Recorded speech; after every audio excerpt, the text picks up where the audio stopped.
నడిపించిన విధానం బట్టి నీకు స్తోత్రాలు చెల్లిస్తున్నాం తండ్రి. అప్పా అవును స్వామి, ఒక సమయంలో నీ సన్నిధిలో ప్రభా, నీ మాట కోసం మేము అందరూ ప్రభా దాహంతో ప్రభా నీ సన్నిధిలో మేము చేరొచ్చున్నాం. నువ్వు మాట్లాడాలయ్యా. అయ్యా, నీ దాసుని ద్వారా ప్రభా ఏదైతే మాట్లాడతావో అది మా కోసమే, మాతో ఆశీర్వదించే దేవుడు నువ్వు తండ్రి. యేసయ్యా నీకు స్తోత్రాలు నాయనా. నువ్వేం మాట్లాడతావని మరొకసారి చేరొచ్చిన అబ్బా అవును స్వామి, సిస్టర్స్ ని, బ్రదర్స్ ని ప్రభా, పాస్టర్స్ ని ప్రభా, అందరినీ ప్రభా, తెల్లగారిని అవును స్వామి, ఒకే ఫ్యామిలీగా చేరి నీ సన్నిధిలో ఒకరికొకరు ప్రార్థన చేసే ఒక భాగ్యాన్ని మాకు అనుగ్రహించినందుకు నీకే కృతజ్ఞతలు చెల్లిస్తున్నాం తండ్రి. ఈ యొక్క సమయంలో, ముందున సమయము నువ్వే మాట్లాడుతావని నమ్మకంతో ఈ చిన్న ప్రార్థన అయినా స్వామి ఉదయ కాలం నందు ప్రార్థన చేసే ఒక అవకాశము కలుగు చేసినందుకు నీకు స్తోత్రాలు చెల్లిస్తున్నాం తండ్రి. అప్ప మేమేమైనా అవును స్వామి బతికినామంటే అది నీ కృప, కేవలం నీ కృప స్వామి. అప్పా నువ్వే మాతో ప్రేమించినావు, మా కొరకు ప్రాణం ఇచ్చినావు, మా కొరకు ప్రభా అప్పా నువ్వు త్యాగం చేసిన తండ్రి. మేమేమి చేయలేదు తండ్రి, అయినా మమ్మల్ని ఒప్పిస్తున్నాం తండ్రి, నీ కొరకే జీవిస్తామని సమర్పిస్తూ మరొకసారి అప్పా నీ దాసం ద్వారా అప్పా నువ్వే మాట్లాడి మహిమ పొందాలని ఈ చిన్న ప్రార్థన యేసే నామములో అడిగి వేడుకుంటున్నాం తండ్రి. ఆమేన్, ఆమేన్. ఆమేన్, ఆమేన్. ప్రైజ్ లార్డ్ సిస్టర్ గారు, దేవుని నామానికి మహిమ కలుగును గాక. ప్రైజ్ లార్డ్ అమ్మా. ఈ సమయంలో మనకు వాక్యాన్ని అందించడానికి పాస్టర్ జామి రవికుమార్ అయ్య గారు సిద్ధంగా ఉన్నారండి. అయ్య గారు మనకు సుపరిచితులే, దైవానుచితంగా ఏర్పరచబడినటువంటి జామి రవికుమార్ అయ్య గారు. అయ్య గారిని పరిచయం చేయడం గౌరవంగా భావిస్తా ఉన్నాను. పాస్టర్ జామి రవికుమార్ అయ్య గారు వేదాంతవేత్త మరియు విద్యావేత్త. సంఘ పరిచర్యతో పాటు యువత మరియు పిల్లల మధ్య మరియు గిరిజన ప్రాంత ప్రజల మధ్య అయ్యగారు ప్రభువుని ఆసక్తితో సేవిస్తా ఉన్నారు. ప్రస్తుతం వారు విజయనగరం ఇమ్మానుయేల్ బాప్టిస్ట్ సంఘ కాపరిగా సేవలు అందిస్తా ఉన్నారు. అయ్యగారు ప్రియ సతీమణి గారు సునీత రవి గారులకు గ్రేస్ అనే కుమార్తె కలరు. అయ్యగారిని, అయ్యగారి కుటుంబాన్ని దేవుడు దీవించిన విధానాన్ని బట్టి దేవునికి వందనాలండి. వెల్కమ్ టు అయ్యగారు, ప్లీజ్.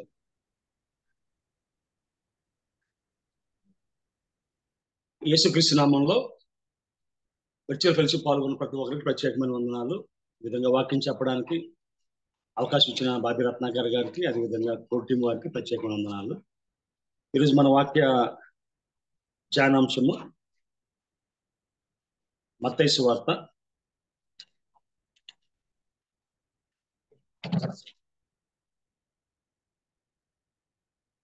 21వ అధ్యాయము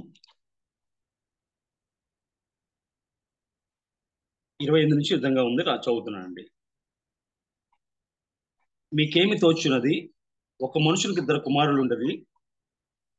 అతడు మొదటివాని యొద్దకు వచ్చి, కుమారుడా, నేడు పోయి ద్రాక్ష తోటలో పనిచేయమని చెప్పగా వాడు పోనని ఉత్తరం ఇచ్చాను. కానీ పిమ్మట మనసు మార్చుకొని పోయాను. అతడు 2వ వాని యొద్దకు వచ్చి ఆ ప్రకారమే చెప్పగా వాడు, అయ్యో, పోయిదనని కానీ పోలేదు. ఇద్దరిలో ఎవడు తండ్రి ఇష్ట ప్రకారంగా చేసిన వాడని వారిని అడిగాను. అందుకు వారు, మొదటివాడే అయినది. యేసు సుంకరులను వేశ్యలను మీకంటే ముందుగా దేవుని రాజ్యంలో ప్రవేశించుదనని మీతో నిశ్చయముగా చెప్పుచున్నాను అని అక్కడ మాట మన స్పష్టంగా మనకి కనబడుతూ ఉంది. బైబిల్లో మనం కానీ చూసినట్లయితే అనేకమైన మాటలు మనకు కనబడుతూ ఉంటాయి. అందులో ప్రత్యేకంగా కానీ మనం చూసినట్లయితే ఈ హిపోక్రసీకి సంబంధించిన అనేక మాటలు మనకి బహు స్పష్టంగా కనబడుతూ ఉంటాయి. యేసుక్రీస్తు లోకంలో ఉన్నప్పుడు ఆయన చెప్పిన మాట ఏంటంటే, వేషధారులైన శాస్త్రులారా, పరిశీలనని చెప్పి ఈ యొక్క మత్తయి సువార్త 23వ అధ్యాయంలో చాలాసార్లు ఆ పదాన్ని ఆయన వాడడం మనం గమనిస్తూ ఉంటాం. ఒకవేళ ఈ వేషధారణ అనే మాటను కానీ జాగ్రత్తగా మనం పరిశీలన చేసినట్లయితే దానికి అనేకమైన అర్థాలు మనకి కనబడుతూ ఉంటాయి. అందులో ప్రాముఖ్యంగా మనం చూడాలనుకున్నట్లయితే ఈ విధంగా అక్కడ వ్రాయబడి ఉంది. ఒక వచనం చూసుకుని ముందుకెళ్దాం. మనం లూకా సువార్త 6వ అధ్యాయం 41వ వచనంలో నీవు నీ కంటిలో ఉన్న దూలమును ఎంచక నీ సహోదరుని కంటిలో ఉన్న నలుసును చూడనేలా, నీ కంటిలో ఉన్న దూలమును చూడక నీ సహోదరునితో సహోదరుడా నీ కంటిలో ఉన్న నలుసును తీసివేయమని నువ్వు ఎలాగ చెప్పగలవు? వేషధారి, మొదట నీ కంటిలో ఉన్న దూలమును తీసివేయము, అప్పుడు నీ సహోదరుని కంటిలో ఉన్న నలుసు తీసివేయటకు నీ తేటగా కనబడును. ఏ మంచి చెట్టును పనికిమాలిన ఫలం ఫలింపవు, పనికిమాలిన చెట్టు మంచి ఫలములు ఫలింపవు. ప్రతి చెట్టు తన ఫలము వలన తెలియబడును. ముండ్ల పొదలో అంజూరపు పండ్లు ఏరుకొనరు, కోరింద పొదలో ద్రాక్ష పండ్లు కొయ్యరు. సజ్జనుడు తన హృదయమును మంచిదనం మీద నుండి సద్విషయములు బయటకు తెచ్చును, దుర్జనుడు చెడ్డదనం మీద నుండి దుర్విషయములు బయటకు తెచ్చును. హృదయం నిండుదాన్ని బట్టి ఒకరి నోరు మాట్లాడును అనే మాట అక్కడ మనకి కనబడుతూ ఉంది. సో వేషధారణ అనేది క్రైస్తవ భక్తి జీవితంలో చాలా వివాదాస్పదంగా ఉండడం. అంతేకాకుండా మనం చూసినట్లయితే క్రైస్తవుల పాటలు మాటలు ఘనంగా ఉంటాయి, కానీ వారి హృదయం దేవునికి దూరంగా ఉంది అని దేవుడే చాలా సందర్భాల్లో చెప్తాడు. అంతేకాకుండా ప్రభువా ప్రభు అని పిలిచి ప్రతివాడు పరలోక రాజ్యానికి వారసుడు కాడు అనే విషయాన్ని కూడా యేసుక్రీస్తు తన సేవా జీవితంలో అనేక సార్లు మనకి హెచ్చరిస్తూ ఉంటాడు ఆయన. ఈ విధంగా చూసినట్లయితే వేషధారణ, హిపోక్రసీ అంటే ఏంటంటే కపటత్వము, వంచన, కపట నాటకము, మోసము, అంటే ఉన్నది లేనట్టుగా లేనిది ఉన్నట్టుగా నటించడం.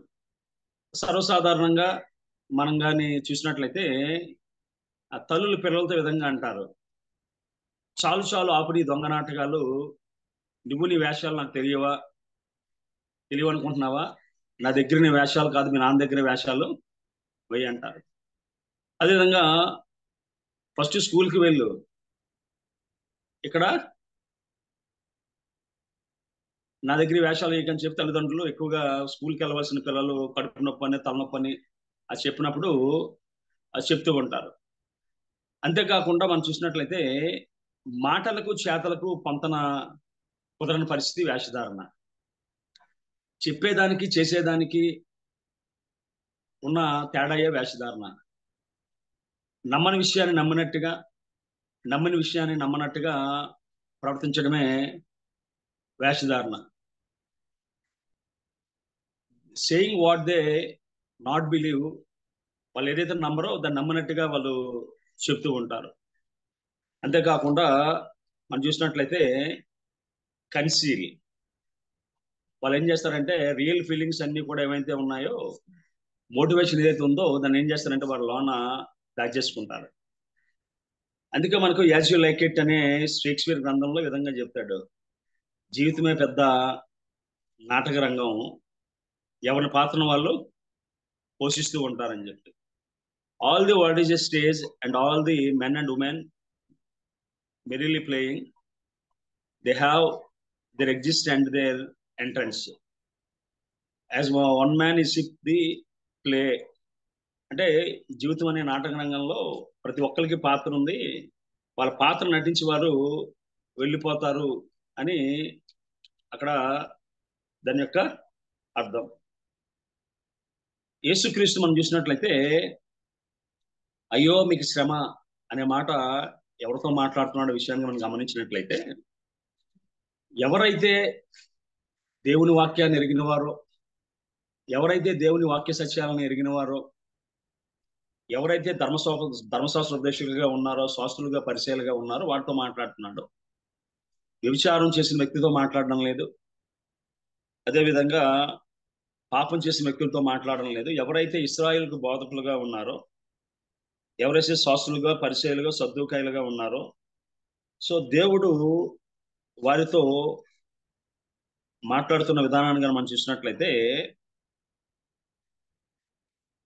కారణం ఏంటంటే వారు బయటికి భక్తిపరుల నీతిమంతుల కనబడుతూ ఉన్నారు, కానీ హృదయం అంతా కూడా కపటంతో నిండుకొని ఉన్నట్టుగా వాక్యం మనకు సెలవిస్తూ ఉంది. అంతేకాకుండా బైబిల్లో మనం చూసినట్లయితే యోహాను తన సువార్తను ప్రారంభించినప్పుడు సర్పసంతానమా మీకు శ్రమ అని చెప్పి ప్రారంభించాడు. మనం చూసినట్లయితే మత్తయి సువార్త 3వ అధ్యాయం 7వ వచనంలో అతడు పరిసయ్యులలోను సద్దూకయ్యులలోను అనేకులు బాప్తిజం పొందవచ్చుడు చూచి, సర్పసంతానమా, రాబో ఉగ్రం తప్పించుకుంటూ మీ బుద్ధి చెప్పిన వాడు ఎవడని, మారుమనసు తగిన ఫలం ఫలించడని చెప్పి అక్కడ చెప్పాడు. ఆయన కూడా ఈ శాస్త్రులు పరిశీలతోనే చెప్పాడు అన్నమాట.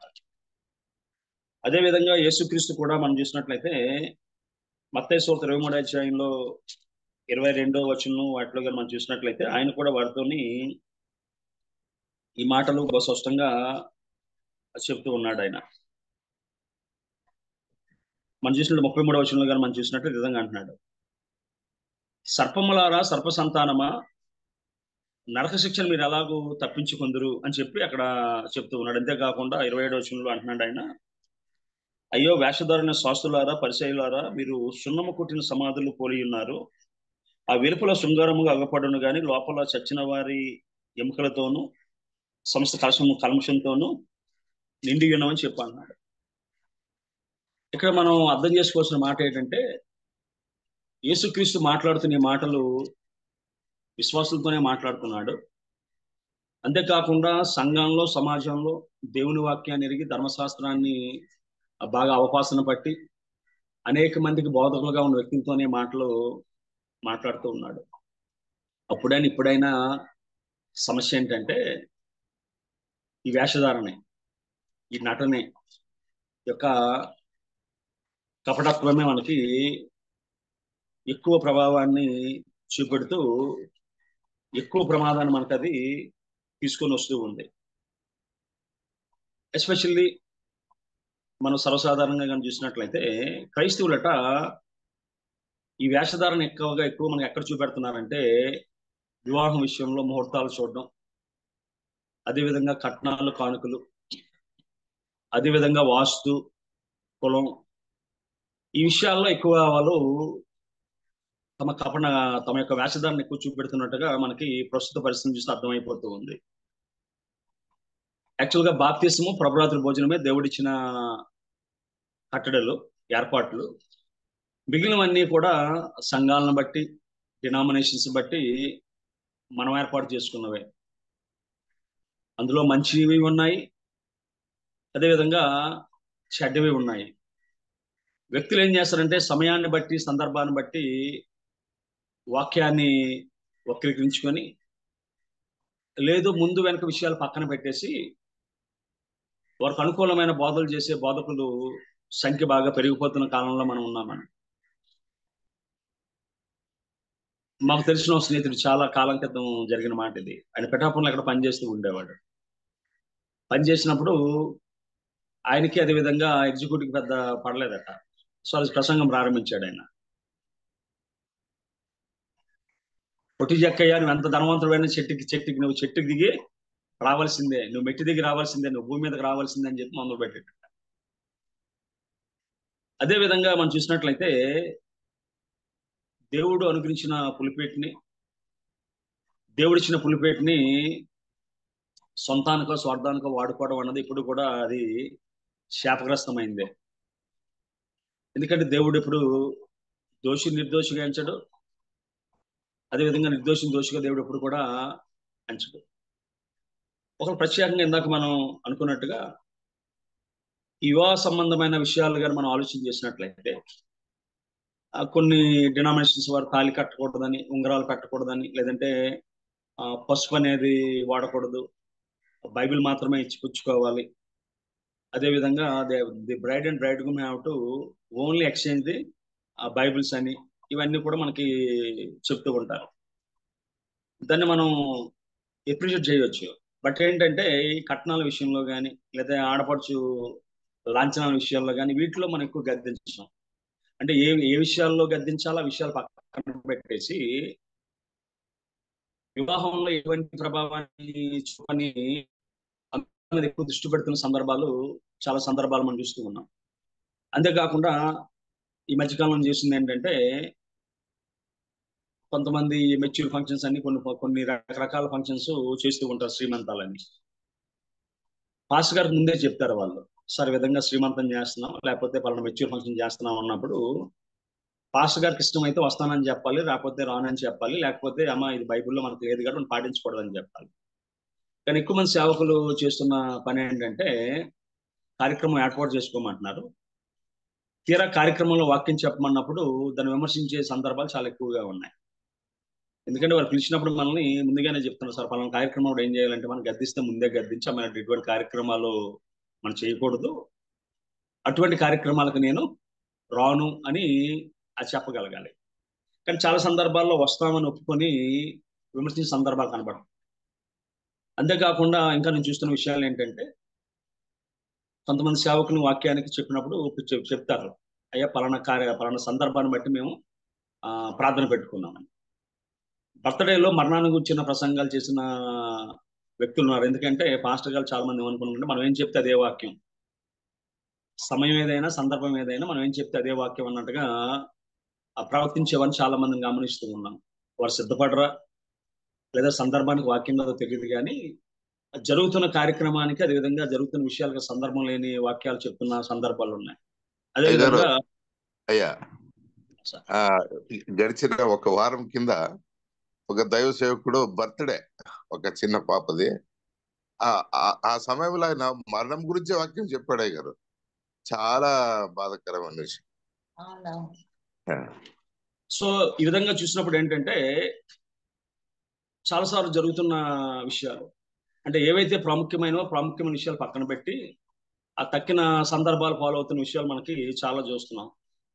అంతేకాకుండా మనం చూసినట్లయితే ఆ యొక్క ఒకరోజు ఒక ఆవిడ అందే విధంగా, సార్ మా పిల్లలకి మీ పిల్లలకి తేడా ఏమీ లేదండి, మీరు ఉంగరాలు పెడతారు మేము తాళి కడతామని చెప్పి అన్నారు. ఎందుకంటే ఎస్పెషల్లీ కులం చూసినప్పుడు, అదేవిధంగా ఈ కట్నాలు చూసినప్పుడు, ఈ శారీలు, అందులో ఉండవలసిన ఎన్ని స్వీట్స్ ఉండాలి, ఏమి ఉండాలి, అదేవిధంగా ఇటుపక్క కూర్చోవాలి, ఇలాంటి విషయాల్లో ఏం చేస్తున్నాం అంటే, అదేవిధంగా కొంతమంది సార్ రాట వేయమంటారా పసుపు వేయమంటారా అన్న సందర్భాలు కూడా చాలా సందర్భాలు మనకి కనబడుతున్నాయి. అంతేకాకుండా ఆ సేవకులు కూడా చెప్పే మాట అంటే, భారతదేశ సాంప్రదాయ ప్రకారంగా చెప్పి తాళి కట్టినప్పుడు చెప్పిన సందర్భాలు ఉన్నాయి. చాలా మంది సేవకులు చెప్పే మాట ఏంటంటే, అది భారతదేశ సాంప్రదాయం కాదు, కేవలం అది హిందూ సాంప్రదాయం అని చెప్పేవారు కూడా చాలా మంది ఉన్నారు.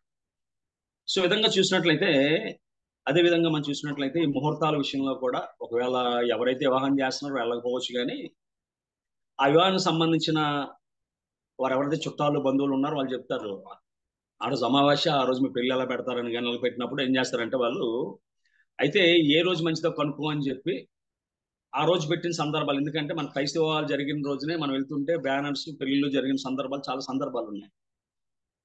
అంతేకాకుండా కొన్నిసార్లు మనకి పెళ్లి కొడుకు పెళ్లి కొడుకు కూడా లేటుగా వచ్చిన సందర్భాలు ఉన్నాయి. కొంతమంది ఏమంటారంటే, అయ్యగారు వీళ్ళు పంతులు గారిని కనుక్కుంటారు, కనుక్కున్నప్పుడు ఆయన చెప్తాడు 11 తారీఖు చేసుకోమని లేకపోతే 10 తారీఖు చేసుకోమని. వాళ్ళు ఏం చేస్తారంటే ఏదో మొత్తం మీద చెప్పి లేటుగా వస్తారని కొంతమంది. కొంతమంది చెప్పే మాట ఏంటి, ఎందుకు ఎక్కువ మంది చర్చిల్లో పెళ్లి చేసుకోరంటే, వారికి గుడిలో ఒక పేరు ఉంటుంది, అదేవిధంగా ఆఫీసులో ఇంకో పేరు ఉంటుంది. ఒకవేళ వారు కానీ చర్చిలో వివాహం చేసినట్లయితే చుట్టాలు బంధువులు అధికారులు వస్తారు, వచ్చినప్పుడు వారికి ఇబ్బంది అవుతుంది. కాబట్టి చాలా మంది ఏం చేస్తున్నారంటే ఇంటి దగ్గర వివాహం చేసుకుని ఇష్టపడుతున్నారు అనేవారు చాలా మంది ఉన్నారు. సో ఏదేమైనప్పటికీ ఈ యొక్క వేషధారణ అంటే లేని భక్తి నటించడం, ఉన్న యొక్క కోపాన్ని స్వార్థాన్ని కనబడకుండా చేసే సందర్భాలు చాలా సందర్భాలు మనకి కనబడుతూ ఉన్నాయి. అంతేకాకుండా డబ్బుల ప్రస్తావన లేకుండా ఎంతమంది తమ యొక్క సంఘంలో ప్రసంగాలు ముగించగలుగుతూ ఉన్నాం మనం. చాలా మంది సేవకులు చెప్పే మాట ఏంటంటే, గంటల ప్రకాశ్వర గారు ఒక ఆయన ఉన్నారు, అని చెప్తా అంటాడు, దేవుని సేవకులు బల్లగుద్ది విశ్వాసం కోసం చెప్తూ ఉంటారు కదా, అంత విశ్వాసం కోసం చెప్పినప్పుడు వారు వాళ్ళ బ్యాంకు అకౌంట్స్ నెంబర్స్ కానీ లేదా పంపించమని కానీ టీవీలో ప్రదర్శించడం ఎందుకు, వారికి దేవుని మీద విశ్వాసం లేదనేవారు కొంతమంది ఉన్నారు. అంతేకాకుండా క్రైస్తవులు ఎక్కువగా తమ యొక్క విశ్వాసాన్ని కోల్పోతున్న పరిస్థితులు ఇంకేంటంటే వాస్తు అంటాం. సో ఈ వాస్తు విషయంలో కానీ మనం చూసినట్లయితే హిందువులు ఏం చేస్తారంటే, వాళ్ళు వాస్తు ఎందుకు చూస్తారంటే 8 దిక్కులు, ఆ 8 దిక్కుల్లో కూడా వారు అనేక మంది దిక్పాలకులు అనేవారు ఉంటారు. సో ఒక్కొక్క దిక్కును ఒక్కొక్కరు పరిపాలన చేస్తూ ఉంటారు. సో వారిని మనం సంతోష పెట్టాలి, లేకపోతే వారికి వెనక్కి తిరిగి ఏ పని కూడా మనం చేయకూడదు అన్నట్టుగా చాలాసార్లు వాళ్ళు చేసే పని అంటే ఆ విధంగా వాళ్ళ వాస్తుని వాళ్ళు వాడుతూ ఉంటారు. మన వాళ్ళు కూడా చాలా మంది ఎవరో చెప్పిన మాట విని, ఒకవేళ కట్టింది ఎలా కట్టుకున్నా పెద్ద నష్టం ప్రమాదం ఏం లేదు, కానీ ఎవరో చెప్పారని మెట్లు తీయడం, సో ఎవరో చెప్పారని తిరిగి మళ్ళీ దాన్ని ఇచ్చేసే సందర్భాలు చాలా సందర్భాలు మనకి ఉంటాయి. వాళ్ళ ఉద్దేశం ప్రకారంగా తూర్పు దిక్కున ఇంద్రుడు, అదేవిధంగా పడమర దిక్కున వరుణుడు, ఉత్తర దిక్కున కుబేరుడు, దక్షిణ దిక్కున యముడు, అగ్నేయానికి అధిపతిగా అగ్నిదేవుడు, నైరుతి దిక్కున అధిపతిగా నిర్భతి, వాయు దిక్కున వాయుదేవుడు, అదేవిధంగా ఈశాన్య దిక్కున ఈశానుడు, వారి భార్యలు పేర్లు కూడా చాలా రాయబడి ఉన్నాయి. అందుకే వంటగది ఇక్కడ ఉండాలని, స్నానం చేసే గది ఇక్కడ ఉండాలని, లేకపోతే వాడి కోపం వస్తుందని చెప్పి ఈ రకరకాలుగా వాళ్ళు చెప్తూ ఉంటారు. అంతేకాకుండా మనం చూసినట్లయితే ఒక్కొక్క దిక్కులో ఏ యొక్క ప్లానెట్ ఉంది, ఈశాన్యంలో బుధుడు, అదేవిధంగా తూర్పున శుక్రుడు, అదేవిధంగా ఆగ్నేయంలో చంద్రుడు అని ఈ విధంగా కుజుడు, శని. ఎందుకంటే మాకు 6th క్లాస్లో మా పాఠం ఉంది, అవర్ ప్లానెట్ అవర్ ఎర్త్ ఇది సోలార్ సిస్టమ్ అని చెప్పి. అందులో ఏం చెప్తామంటే sun is a star, earth is a planet అని చెప్తాం. అంతేకాకుండా ప్రారంభంలో 1969లో నీల్ ఆర్మ్స్ట్రాంగ్ చంద్రమండలం అడుగు పెట్టినప్పుడు చాలా మంది పాపం అయిపోయారు. దేవుడి మీద కాలు పెడతాడు, వాడు సర్వనాశనం అయిపోతాడని. సో ఆ విధంగా మనకి సన్ స్టార్ అని, అదేవిధంగా ఎర్త్ ప్లానెట్ అని, ఇవన్నీ కూడా సృష్టిలో ఒక భాగమని, దేవుడు మన కొరకే సృష్టించాడని ఎరిగి కూడా ఈ వాస్తులు పాటించే సందర్భాలు చాలా సందర్భాలు మనకి కనబడుతూ ఉన్నాయి. ఈవెందో చర్చి కట్టినప్పుడు కూడా దాన్ని పాటించే వాళ్ళ సంఖ్య మనకి పెరిగిపోతుంది. సర్వసాధారణంగా గాలి ఎక్కడి నుంచి వస్తుంది, వెలుతురు ఎక్కడి నుంచి వస్తుందని విషయాలు గ్రహించడం వేరు. అది కాకుండా ఇలానే ఉండాలి, ఇలానే చెయ్యాలి అని చేసేవారి సంఖ్య మనకి పెరిగిపోతున్న కాలంలో ఉన్నాం. సో వివాహంలో, వివాహ ముహూర్తాల్లో, కట్నాల్లో, కానుకల్లో, వాస్తుల్లో, అదేవిధంగా మనం చూసినట్లయితే ఈ యొక్క కులం విషయంలో కూడా చాలా మంది ఈ వేషధారణ చేస్తున్న పరిస్థితులు మనకు కనబడుతున్నాయి. కులాన్ని బట్టి సంఘాలు కట్టుకోవడం, కులాన్ని బట్టి తక్కిన పరిస్థితులు ఉండే పరిస్థితులు మనం గమనిస్తున్నాం.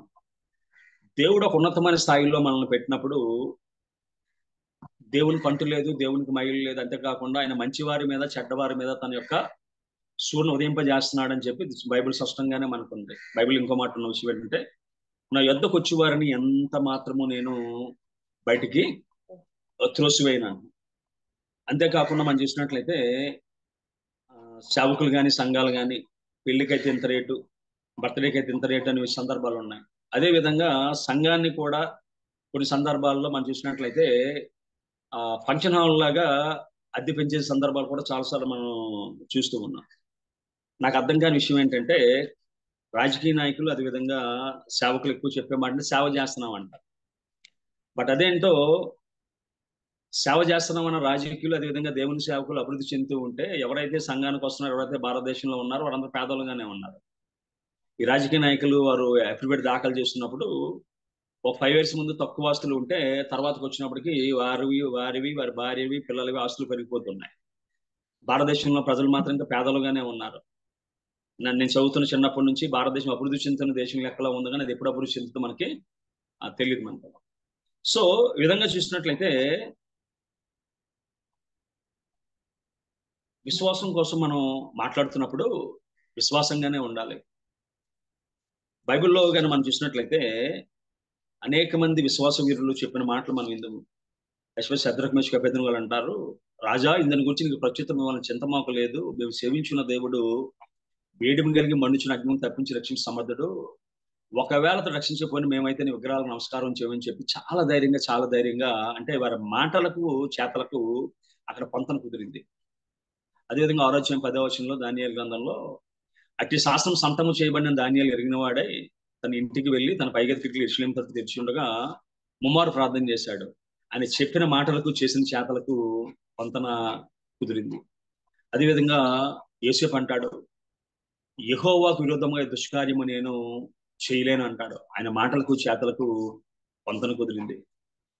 సో మన వ్యక్తిగత జీవితంలో మనం చెప్తున్న మాటలకు మనం బోధిస్తున్న మాటలకు, అదేవిధంగా మనం చేస్తున్న మాటలకు ఎక్కడైనా పొంతన కుదిరిందా, లేదంటే వేషధారణ పరిస్థితుల్లో మనం ఉండిపోతూ ఉన్నామా? నేను ఒకే సందర్భంలో 2 వివాహాలకి అటెండ్ అంటే 2 పెళ్లి మాటల కోసం వెళ్ళవలసి వచ్చింది. ఎందుకంటే చిన్నప్పుడు 23 సంవత్సరాల క్రితం సేవను ప్రారంభించాం, పిల్లలు పెద్దలు అవుతున్నారు. సో ఆ పెళ్లి విషయంలో పడవలసిన బాధ్యత మందే కాబట్టి ఇల్లు చూపులని పెళ్లి చూపులని వెళ్తున్నప్పుడు కొంతమంది ఎవరైతే బాగా మాటకారులు ఉంటారో వారిని తీసుకెళ్తున్నప్పుడు ఒకవేళ మొట్టమొదటి పెళ్లికి వెళ్ళాం. సో ఆడపిల్లలు వాళ్ళని కట్నం ఇస్తామన్నారు. తర్వాత మనకి ఏంటంటే ఈ ఫొటోస్ అదే విధంగా వీడియోస్ వచ్చినప్పుడు ఏమవుతుందంటే మా ఇక అమ్మాయిది ఓట అబ్బాయిది 2 ఓట ఉండడం చెప్పి మాట్లాడుతుంది. కొంతమంది ఏం చెప్తారంటే ఎవరో పప్పు ఉండేటట, ఓ 10 కేజీల పప్పు, అందులో ఉప్పు అయిపోతే రుచి రాదు, అల్లుడికి ఇంత కట్నం ఇస్తానన్నావు, అమ్మ ఫొటోస్ అట్లా ఇవ్వకపోతే ఏమవుతుందంటే ఇంత పప్పు ఉంటే అందులో కొంచెం ఉప్పు అయినట్టు అవుద్ది అన్నట్టుగా మాట్లాడతారు. మళ్ళీ అదే వ్యక్తి ఇంకో దగ్గర సందర్భానికి వెళ్తే ఏమంటారంటే మీ యొక్క అల్లుడైన తర్వాత ఏం పెట్టుకుంటావు పెట్టుకో మాకు తెలియదు, ఇప్పుడు ఏమిస్తావో చెప్పని సందర్భాలు కూడా చాలా తెలుగుగా మాట్లాడే సందర్భాలు ఉన్నాయి. బైబిల్లో మనం చూసినట్లయితే మనకు మాదిరి ఆదర్శం ఎవరంటే మనకి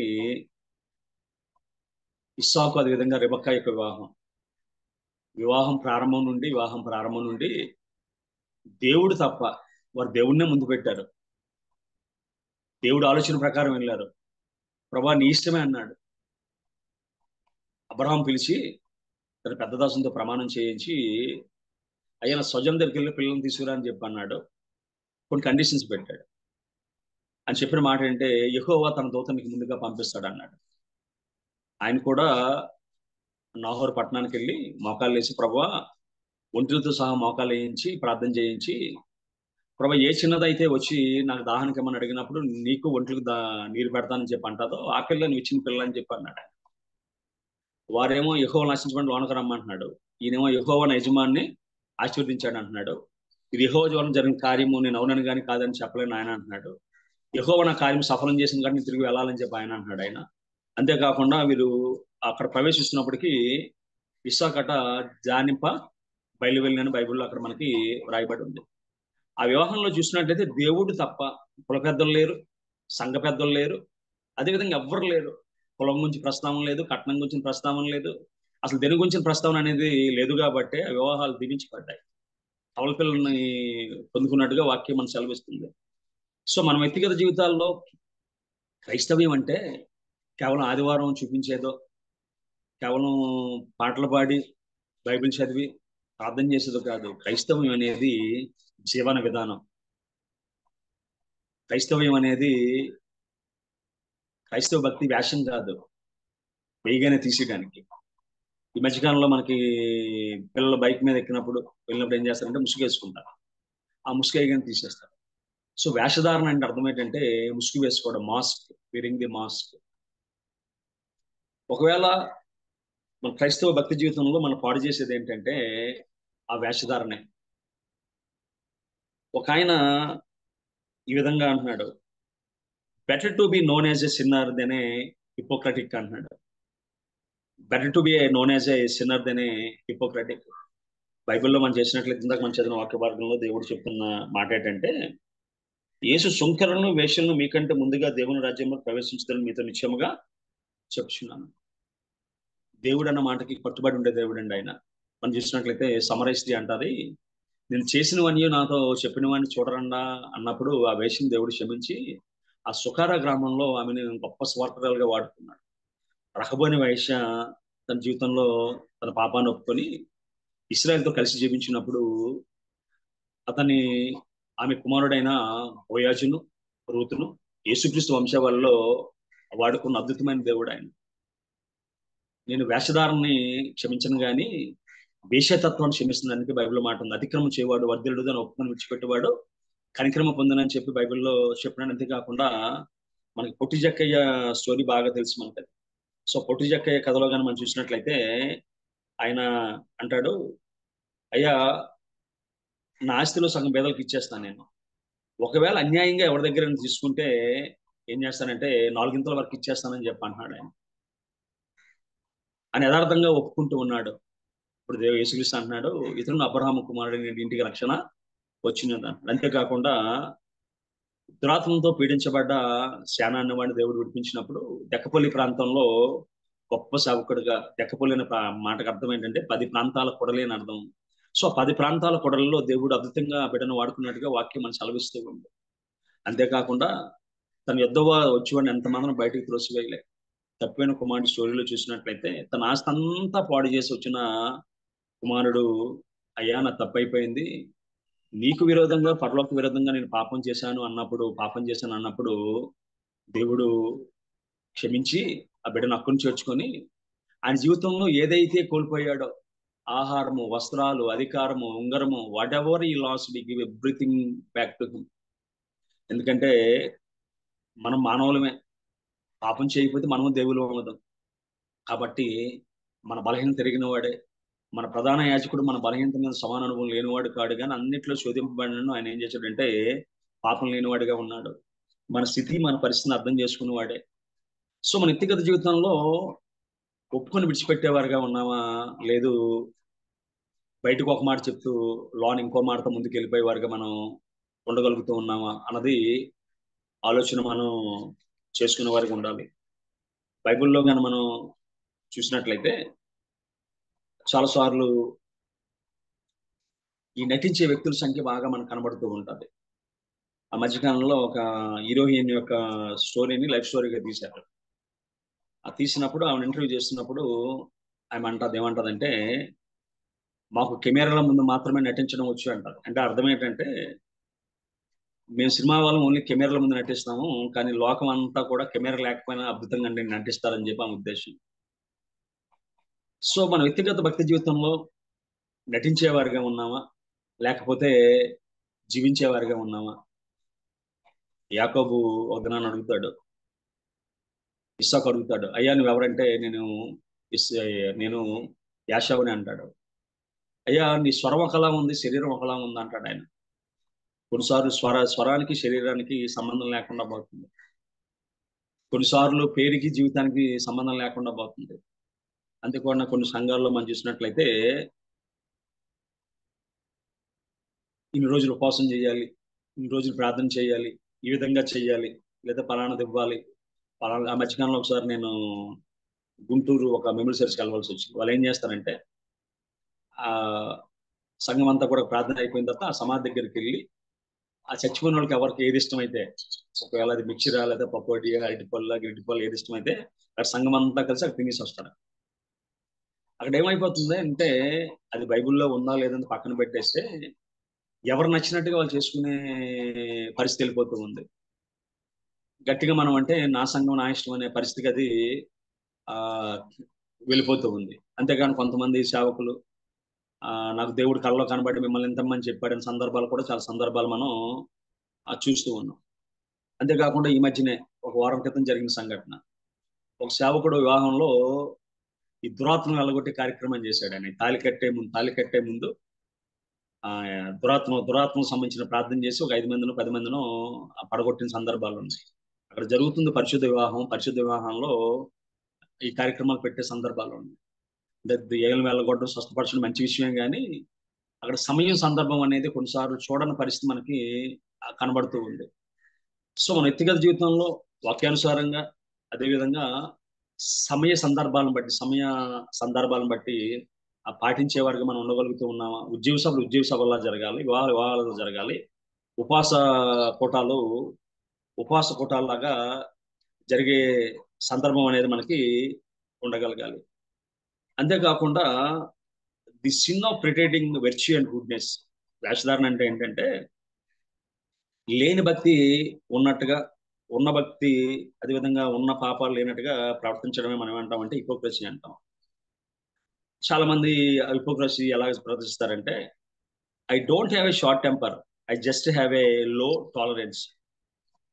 వాళ్ళకి నాకు షార్ట్ టెంపర్ లేదు, లో టాలరెన్స్ ఉందని చెప్తూ ఉన్నారంట. అంతేకాకుండా if you practice what you preach, keep you servants to your self. అంటే మనం ఏదైతే చెప్పామో దాన్ని బోధించేవారుగా, ఏదైతే బోధిస్తున్నో దాన్ని అనుసరించేవారుగా ఉండాలని వాక్యం సెలవిస్తుంది. ఎందుకంటే ఈయన మాటలు విని తన ఇంటిని బండ మీద కట్టుకున్న వాడు బుద్ధిమంతుని పోలి ఉన్నాడంట.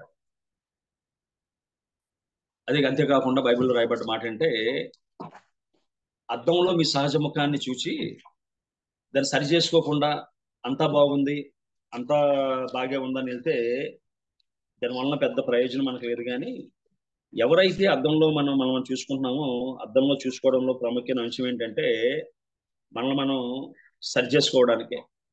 కాబట్టి దేవుని వాక్యమైన అర్థంలో మన జీవితాలు మనం చూసుకున్నప్పుడు దాన్ని సరి చేసుకునే వారిగా ముందుకు మనం వెళ్ళగలిగితే ఏమవుతుందంటే మనకి ఏ సమస్య అనేది కూడా మనకు రాదు. అది లేకపోయినట్లయితే ఏమవుతుందంటే దానివల్ల పెద్ద ఉపయోగం అనేది మనకి ఎక్కడ కూడా మనకు కనబడదు.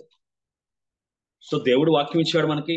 ఆ వాక్యంలో తొంగు చూస్తున్న కొద్దీ మనలో లోపం ఎక్కడుందో, పాపం ఎక్కడుందో అవన్నీ కూడా బహు స్పష్టంగా దేవుడు మనకి చూపెడుతూ ఉంటాడు.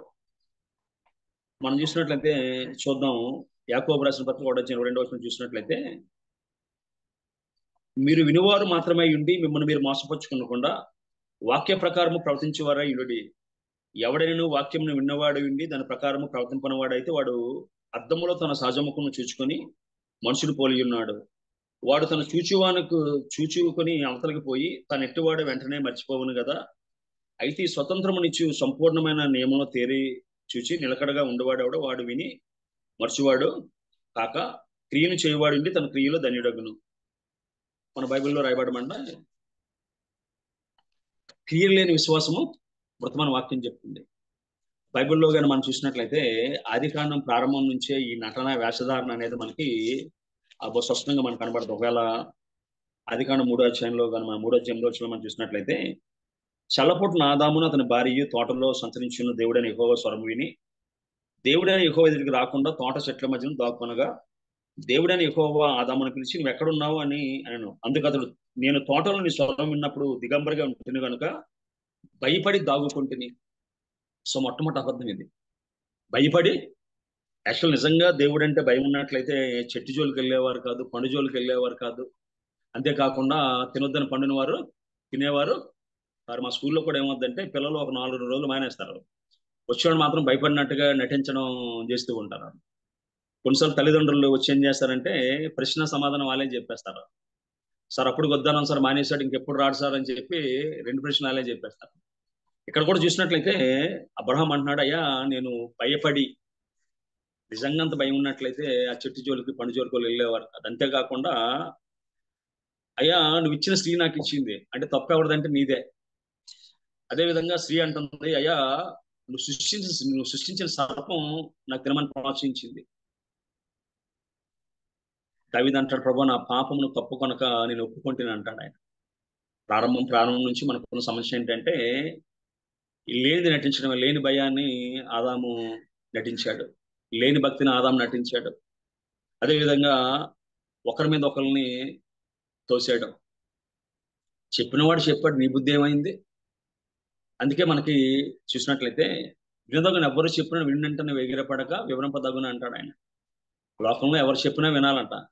విన్న తర్వాత దాన్ని వివరంగా తెలుసుకొని ఏం చేయాలో ఏం చేయకూడదు అని మనం గ్రహించేవారిగా ఉండాలి. మనం చెప్పుకున్నట్టుగా యోసేపుకు చెప్పింది పాపం చేయమని. యోసేపు యోచించుకున్నాడు, పాపం చేసే కంటే చెరసాల్లో ఉన్న ప్రాబ్లం లేదనుకున్నాడు. ప్రార్థన చేయకుండా బ్రతికుండం కంటే సింహాలభంలో చనిపోయినా పర్లేదు అనుకున్నాడు దానియేలు. ఈ విగ్రహాలకు నమస్కారం చేసే కంటే ఆ యొక్క అగ్నిగుండంలో కాలిపోయినా పర్లేదు అనుకున్నాడు శద్రక్ అబేద్నెగో దానియేలు. డేవిడ్ లివింగ్స్టన్ చెప్పారట, అయ్యా ఆఫ్రికాలో నరమాంస భక్షకులు ఉన్నారు, వెళ్తే తినేస్తారంటే నేను చనిపోయిన తర్వాత నా శవాన్ని పురుగులు తినడం కన్నా దేవుని సువార్త సేవలో వారి రక్షణ యాగంలో నా శరీరాన్ని మనుషులు తిన్నా పర్లేదు అనుకున్నాడు ఆయన. సో మన వ్యక్తిగత జీవితంలో వేషధారణ సంబంధించిన సందర్భాలు మనకు ఉన్నాయా? ఎందుకంటే బైబిల్లో మనం చెప్పినట్టుగా 10 ఆజ్ఞల్లో నరహత్య, వ్యభిచారము, దొంగతనాలు ఎక్కువ జోలికి వెళ్ళం. కానీ ఈ వేషధారణ అనేది చాలా ప్రాముఖ్యమైనదిగా ఉంది. అందుకే యేసుక్రీస్తు స్పష్టంగా ఒక అధ్యాయమే శాస్త్రులకు పరిచయాలకు కేటాయించాడు ఆయన. అందులో కానీ మనం చూసినట్లయితే చాలా విషయాలు చెప్పుకొస్తాడు ఆయన. ప్రస్తుతం లోకంలో ఏ విధంగా అయితే అధికారాన్ని కోరుకుంటూ ఉన్నామో, అధికారం కావాలని మనం వెంపర్లు పడుతూ ఉన్నాము, బయటికి సేవని దాన్ని అధికారంగా వినియోగించుకుంటూ ఉన్నాము. ఆ సందర్భాలు చాలా సందర్భాలు ఉన్నాయి. ఒక సంఘం అట ఎలక్షన్ జరుగుతూ ఉంటే ఒక ఆయన చెప్పాడట, సరే ఈ మధ్యన కూతురు పెళ్లి చేశాను, అదేవిధంగా ఇల్లు కట్టాను, చాలా ఇబ్బందుల్లో ఉన్నాను, ఆ ట్రెజర్ పోస్ట్ ఏదో నాకు ఇచ్చేయండి ఈ సంవత్సరానికి అని చెప్పి అన్నాడంట. సో చాలా సందర్భాల్లో జరుగుతున్న విషయం ఏంటంటే, దేవుడు చెప్పిన వాక్యానికి ఈ లోకంలో మనం అనుసరిస్తున్న విధానానికి చాలా తేడా మనకు కనబడుతుంది. అందుకే యేసుక్రీస్తు ఆయన సిలువకు దగ్గరగా వెళ్ళే కాలంలో ఈ శాస్త్రుల్ని పరిశీలనని చాలా దారుణంగా గద్దించిన సందర్భాలు మనం చూస్తూ ఉన్నాం. అక్కడ చూసినట్లయితే 23వ అధ్యాయంలో, మత్తయి 23వ అధ్యాయంలో మనం చూసినట్లయితే,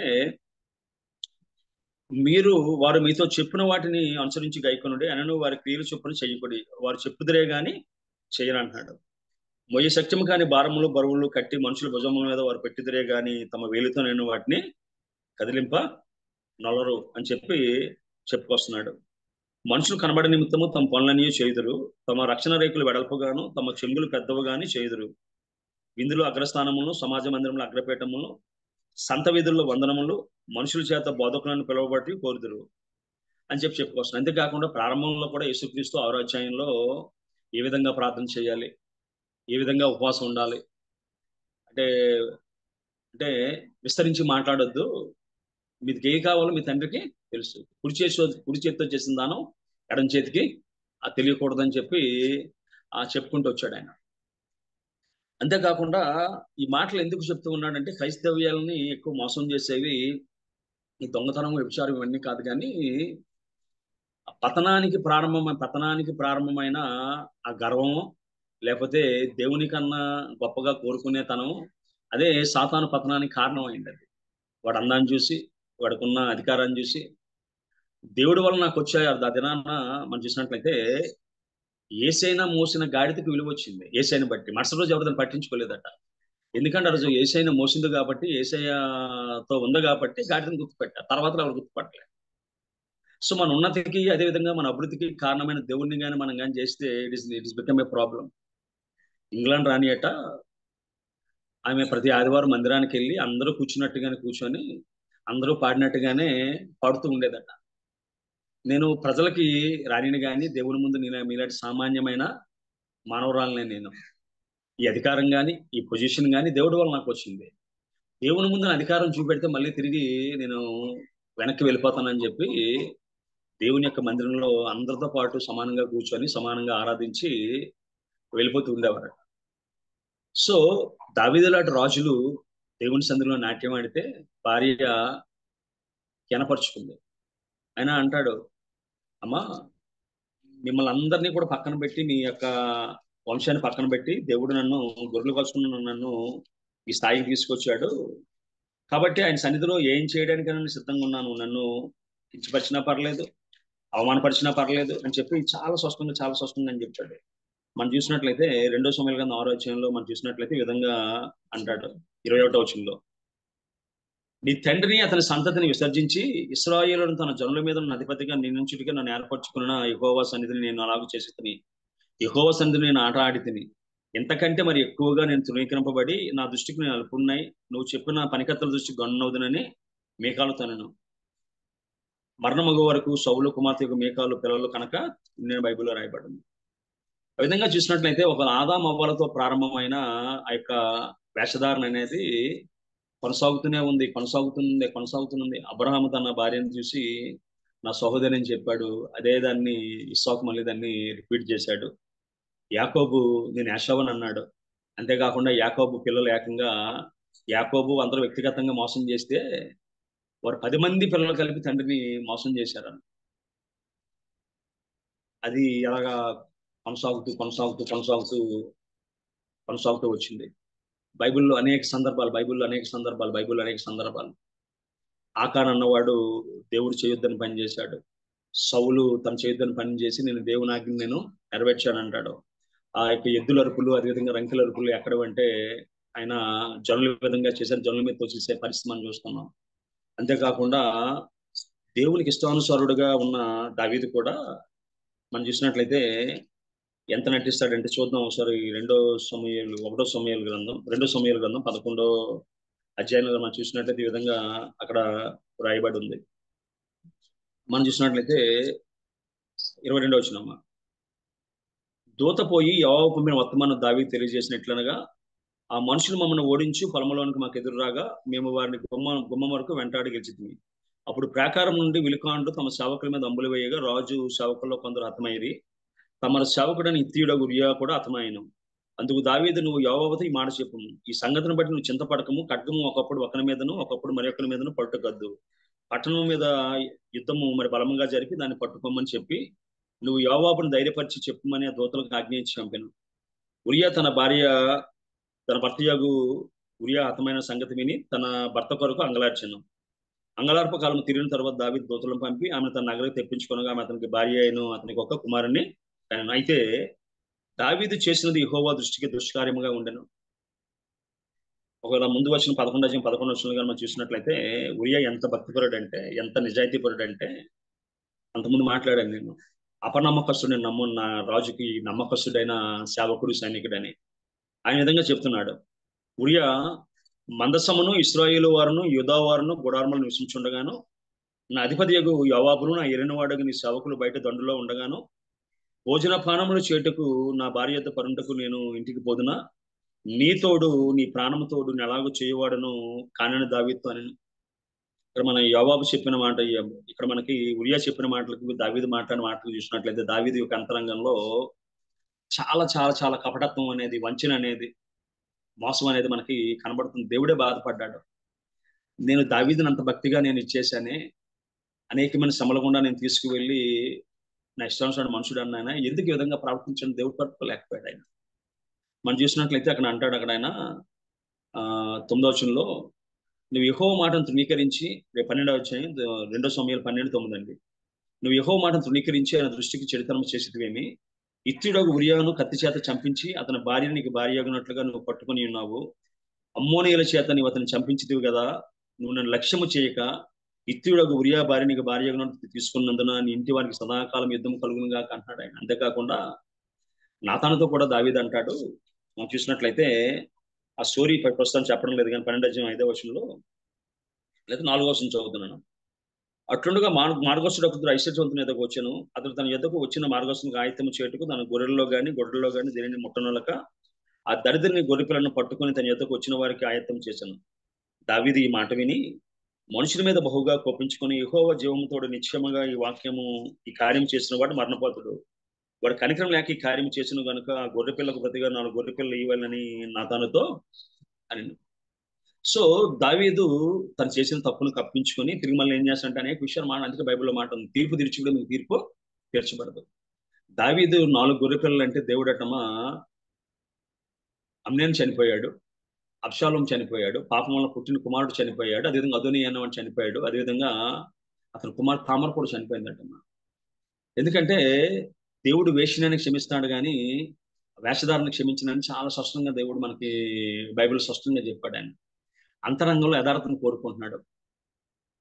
మనం చూసి కీర్తన గ్రంథంలో మా 15వ అధ్యాయంలో చూసినట్లయితే దేవుని బిడ్డలకు ఉండవలసిన లక్షణాలను దేవుడు బహు స్పష్టంగా దేవుడు మనకి తెలియజేస్తూ ఉన్నాడు. మనం చూసినట్లయితే అక్కడ 15వ అధ్యాయంలో, యెహోవా నీ గుడారం అద్దెగా ఉండదగిన వాడెవడు, నీ పరిశుద్ధ పర్వతం నివసింపదగిన వాడెవడు, యథార్థమైన ప్రవర్తన కలిగి నీతిని అనుసరించి హృదయపూర్వకంగా నిజం పలుకువాడే. అట్టివాడు నాలుకతో కొండెమలాడు, తన చెలికాని కీడి చేయడు, తన పొరుగువాని మీద నిందమాపుడు, తన దృష్టికి నీచుడు అసహ్యుడు. అతడు యెహోవా యందు భయభక్తులు గలవారిని సన్మానించి అతడు ప్రమాణం చేయగా నష్టం కలిగిన మాట తప్పడు, తన ద్రవ్యం ఒడ్డుకియ్యడు, నిరపరాధిని చంపుడిగా లంచం పుచ్చుకోండి, ఈ ప్రకారం చేయవాడు ఎన్నడూ కదల్చబడ్డా. అంతేకాకుండా ఇందాక మేము చదివిన వాక్య భాగంలో మనం చూసినట్లయితే అతని దృష్టికి నీచుడు అసహ్యుడు, అంతేకాకుండా తన పొరుగు వారి మీద నింద మోపడు అంటున్నాడు ఆయన. మనం ఒకవేళ యూట్యూబ్లో కానీ వాటిలో చూసినట్లయితే దేవుని కోసం, భక్తుల కోసం, అదేవిధంగా వాక్యం కోసం చెప్పేవారి సంఖ్య కన్నా తోటి సేవకులు విమర్శించే వారి సంఖ్య అత్యధికంగా ఉన్న కాలంలో మనం ఉన్నాం. గంటల వీడియోలు చేస్తూ అందులో విశ్వాసకు పనికొచ్చే విషయాలు కాకుండా వారి యొక్క కక్షను, క్రోధాన్ని, లేకపోతే ఉన్న వ్యక్తిని డీపాల్ చేయడానికో చెప్పే వ్యక్తుల సంఖ్య దినాన్ని పెరిగిపోతున్న రోజుల్లో మనం ఉన్నాం. నిన్ను వల్లే నీ పొరుగు వారిని ప్రేమించమన్నాడు దేవుని వాక్యం. మనం విమర్శించుకుంటామా, మనం దూషించుకుంటామా, మన లోపాలు మనం బయట పెట్టుకుంటామా? ఆ విధంగా పెట్టుకున్నప్పుడు ఇతర లోపాలను ఏ విధంగా మనం పెట్టేవారుగా ఉంటాం. అది కపటత్వం కాదా? అది వంచన కాదా? దేవుడు నీకు చేతనైతే దేవుని వాక్యం చెప్పు. సాక్ష్యం ఇచ్చేదా, నేను సాక్ష్యం ఇచ్చేదా, నా స్వామి యేసు దేవుడు అంచు నేను సాక్ష్యం ఇచ్చే. సాక్ష్యం అనగా కనిన విన్న సంగతులను తెలుపుటయే. వాదమునకు పోవ నాకేదేలా, నాదుడేసుని గురించి నాకు తెలిసినంత వరకు సాక్ష్యం ఇచ్చేదా. ఇతరులను విమర్శించవలసిన అవసరం లేదు, కానీ యేసుక్రీస్తు మనకి ఏ విధంగా పరిచయం అని చెప్తే చాలు.